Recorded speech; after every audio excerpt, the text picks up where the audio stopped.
நம்ம சரவணனுக்கு பிடிக்கல அப்படின்னா அவர் அந்த கல்யாணத்துக்கு போகாம இருக்கணும். அதை விட்டுட்டு சீரு செய்யணும், தங்கச்சி முறை சீரு செய்யணும் குமாருக்கு ராஜி. அந்த ராஜியவும் கதிரையும் போகக்கூடாதுன்னு சொல்றதுக்கு சரவணனுக்கு எந்த ஒரு உரிமையும் இல்லை.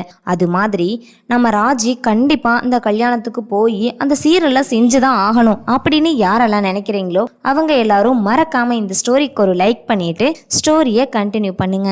நம்ம கதிர் போய் கேட்குறாங்க, அண்ணே உனக்கு பிடிக்கலனா நீ இருனே, ஆனால் ராஜியை அவர் நம்பிக்கிட்டு இருக்காரு. அதுவும் இல்லாமல் அவங்க அப்பாவுக்கு உடம்பு சரியில்லை.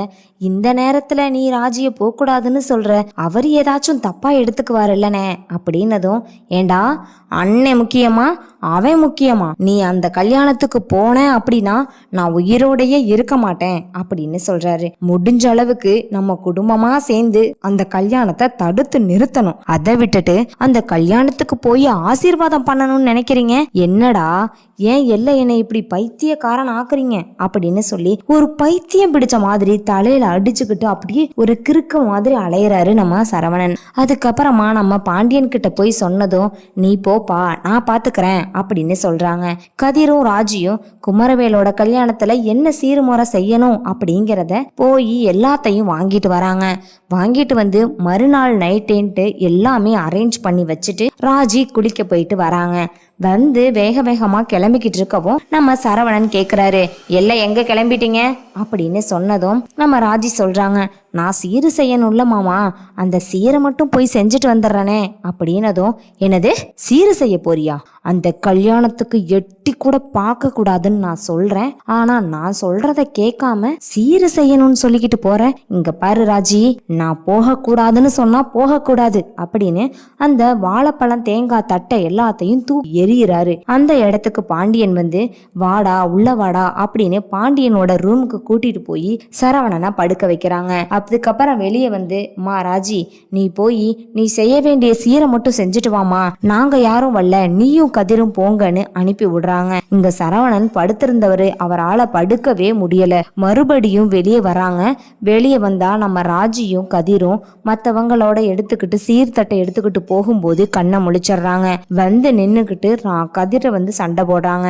ஏண்டா உன்கிட்ட நான் எத்தனை தடவை சொன்னேன் எங்க கல்யாணத்துக்கு போகாத, அந்த கல்யாணத்துக்கு போனேன்னா நான் உயிரோடையே இருக்க மாட்டேன்னு. அப்ப அண்ணன் செத்தாலும் பரவாயில்ல, அந்த கல்யாணத்துக்கு போயே தீருவேன் நினைக்கிறியா அப்படின்னு சொல்றாங்க. அண்ணே நானா கிளம்பல, அப்பா சொன்னாக நீ போயிட்டு வாடான்னு, அவரு சொன்னா நீ கிளம்பிடுவியா அப்படின்னு சொல்லிட்டு இங்க சண்டை போட்டுக்கிட்டு இருக்காங்க. நம்ம முத்துவேலு என்ன ஆச்சு சண்டைன்னு சொல்லி வெளியே வந்து பாக்குறாங்க. பார்த்தா, என்னப்பா ஏன்பா சண்டை போடுறீங்க அப்படின்னு கேட்டதும், அது வந்து மாமா ஒன்னும் இல்ல, இங்க ராஜி சீர் செய்யக்கூடாதுன்னு எங்க அண்ணன் சண்டைக்கு வருது, இந்த கல்யாணத்துக்கு போக கூடாதுன்னு சண்டைக்கு வருது அப்படிங்கிறாங்க. அதுக்கப்புறம் விருப்பம் இருந்தா வாங்க, இல்லைனா எனக்காக யாரும் வர வேண்டாம் அப்படின்னு முத்துவேல் சொல்றாங்க. யோ என்னையா ரொம்ப நல்லவன் பெரிய மனுஷன் மாதிரி பேசிக்கிட்டு இருக்க?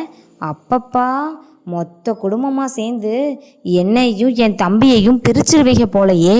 அவன் ரொம்ப வெகுளித்தனமான ஆளை உன் கைக்குள்ள போட்டுக்கிட்டு இப்ப சீரு செய்யணும் அது செய்யணும்னு சொல்லிக்கிட்டு இருக்கிறியா? சொல்லி கொடுத்து கிண்டி விட்டு வேடிக்கை பார்த்ததும் இல்லாம இப்ப எதுவுமே தெரியாத மாதிரி நடிக்கிறியா அப்படின்னு சொல்றாங்க. என்னப்பா சொல்ற? எனக்கு ஒன்னும் புரியல. நான் யாரையும் கிண்டி விட்டு வேடிக்கை பார்க்கல, எனக்கு அந்த அளவுக்கு தேவையும் கிடையாது. நான் எதுக்காக மற்றவங்களை கிண்டி விட்டு வேடிக்கை பார்க்கணும் அப்படின்னு முத்துவேல் சொல்றாங்க. இதை கேட்டதுமேன்ட்டு நம்ம கதிர், அப்பா அம்மா வாங்கப்பா அப்படின்னு கத்துறாங்க. மறுபடியும் கதிர் ரொம்ப சத்தம் போடுறாரு. இந்த சத்தத்தை கேட்டு உடியாடுறாங்க நம்ம முத்துவேல் குடும்பமும் நம்ம பாண்டியன் குடும்பமும். வந்தவங்க, அப்பா அண்ணன் பாருப்பா போக வேண்டாம்னு சொல்றாங்க. நான் போகலப்பா இருக்கிறேன்ப்பா அப்படின்னதும், டே சரவணா என்னடா உனக்கு என்னடா பிரச்சனை? தூங்குடா, வந்து ரெஸ்ட் எடுடா, உனக்கு ஏதாச்சும் ஆயிடுச்சுன்னா நாங்க என்னடா பண்ணுவோம் அப்படிங்கவும், அப்பா என்னால முடியலப்பா, இந்த கல்யாணத்துக்கு இவங்க யாருமே போக கூடாதுன்னு நான் இங்க சொல்லி போராடிக்கிட்டு இருக்கேன், ஆனா நான் சொல்றதை யாருமே காது கொடுத்து கேட்க மாட்டேங்கிறீங்க, அப்படி அந்த கல்யாணத்துக்கு போகணுமா அப்படிங்கிறாங்க. அப்ப உடனே சக்திவேல் இருந்துகிட்டு, அதான பார்த்தேன், எல்லாம் பொறாம பிடிச்சவங்க, இந்த கல்யாணத்துக்கு போகக்கூடாதுன்னு ஒரு பக்கம் நீயும் போன்னு சொல்லி இன்னொரு பக்கம் அவங்களும், எல்லாரும் என்ன கஷ்டப்படுத்திக்கிட்டு இருக்கீங்க, ஏன்தான் இந்த அளவுக்கு கீழ்த்தனமா நடந்துக்கிறீங்கன்னு எனக்கு தெரியவே இல்லை. அவங்க வேலையை மட்டும் அவங்க பாருங்க, அதை விட்டுட்டு பிரச்சனைக்கு மேல பிரச்சனையா எனக்கு கொண்டு வந்து மனசை கஷ்டப்படுத்தாதீங்க அப்படின்னு சொல்றாங்க. அதுக்கப்புறம் பிரச்சனை எதுவும் வந்தாலும் பரவாயில்ல, நம்ம உண்டு நம்ம வேலை உண்டுன்னு இருக்கணும் அப்படின்னு சொல்லி இவரும் ஒரு பக்கம் மனசை கஷ்டப்படுத்தாம திடப்படுத்திக்கிட்டு இருக்காரு. அதுக்கப்புறம் தான் இங்க மீனா சொல்றாங்க, நீங்க வாங்க போலாம் அப்படின்னு சரவணனை கூட்டிட்டு போறாங்க. அப்ப முத்துவேல் இருந்துகிட்டு, இங்க பாருப்பா, உங்க அண்ணனை எதிர்த்து நீங்க இங்க சீர் கொண்டு வர வேண்டாம் போங்க அப்படின்னு அனுப்புனதும் சக்திவேல் சொல்றாரு, ஆமா இதுங்க கொண்டுட்டு வந்த சீரை தூக்கிதான் என் பிள்ளைக்கு நான் கல்யாணத்தை நடத்த போறணும். ஏய் கொண்டுட்டு போடி, உன் சீரும் வேணாம், நீங்க இந்த கல்யாணத்துல யாரும் வர வேண்டாம். நீங்க வராம இருந்தாலே இந்த கல்யாணம் பிரம்மாண்டமா நல்லா நடக்கும். அதை விட்டுட்டு கல்யாணத்துக்கு வரேன் காது குத்துக்கு வரேன்னு கல்யாணத்தையே நிப்பாட்டி போடாதீங்க. நீங்க வந்தாலே ஒவ்வொரு நிமிஷமும் எனக்கு தான் பயமா இருக்கும். நீங்க யாரும் இந்த குடும்பத்துல இருந்து வரவே வேண்டாம் அப்படின்னு சொல்றாங்க. சரி சரி, இவங்க சொல்றது எல்லாமே நான் கேட்டுக்கிட்டு அமைதியா போறேன், என்னமோ பண்ணி தொலைங்க அப்படின்னு அவங்க அமைதியா இருக்காங்க. அப்பதான் இவங்களுக்கு ரொம்ப கஷ்டமா இருக்குது.